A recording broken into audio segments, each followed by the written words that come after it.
for Solomon. Thanks, Deputy Speaker, and I thank the member for Herbert for bringing forward this motion today. And let me say from the outset that those Australians that were engaged in the evacuation of Afghanistan at the Kabul airport should be acknowledged and should be commended for their meritorious service. I'm sure all members remember the chaos of last August as the Allied troops withdrew from Afghanistan and Kabul fell to the Taliban.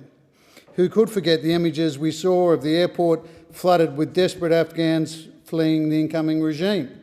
The panic as we raced against the clock to help as many people as possible. This motion is important. It reflects on the efforts of soldiers from the 1st Battalion of the Royal Australian Regiment, the Big Blue One, but also other attachments, many other attachments, who worked to rescue Australian passport holders and some of those loyal Afghans who supported our nation over that 20 years, some of those. They worked heroically in a desperate situation to rescue as many men, women and children as they could. They worked tirelessly to save as many lives as they could. They were brave and they were selfless. And I'd like to share with you some reflections from some soldiers on the ground of what those rushed weeks were like. One said, and I quote, "It was extremely mentally fatiguing operating within that environment. Thousands of people shouting, babies getting crushed and young people getting injured, people getting shot. It's a little known fact that our guys were involved in a contact when a suspected vehicle-borne improvised explosive device, or IED, rammed the north gate." He goes on to say, "Our combat medics were treating multiple casualties with everything from heat illness, gunshot wounds, respiratory injuries from the non-lethal ammunition fired by coalition partners, and crush injuries, to name just a few.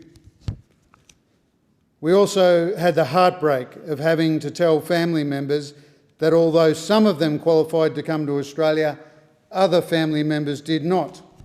Having to explain that and watch the family say their perhaps final goodbyes to loved ones. Some of those family members begged us to shoot them right then and there, rather than go back outside the gates to face the Taliban. All of this has left a big hole in our hearts and a large moral injury on the young men and women that served in Kabul." End quote. Deputy Speaker, that soldier is completely correct. It is a truth, and we need to tell truth in this place. The former government inflicted a huge moral injury on our troops when, despite months and months of warnings from the United States, they failed to plan for our withdrawal. They failed to process visas for our loyal Afghan colleagues who saved so many Australian lives at great risk to their own lives. Their inaction and incompetence is what caused those scenes as I've just described them. It is not right and it is not fair that those brave Australians from the 1st Battalion and the attachments on the ground in Afghanistan should have to bear the weight of that moral injury for failed government policy. It cannot be understated that the decade of neglect of the Leave visa program by the former government had left many loyal interpreters that assisted our soldiers in Afghanistan and stranded. Now, it has been heartening, Deputy Speaker, to see that some interpreters' families have been united with some of the visas coming through in the last few months. But still, that took a year to occur. The Albanese government is getting on with the program, and I commend the Immigration Minister for his efforts. I know it's appreciated by many Australian troops who served over there in Afghanistan. There are many challenges ahead, but returning to the motion, I commend in the highest terms the actions of those that were deployed from Australia in order to facilitate the withdrawal from Afghanistan at the Kabul airport.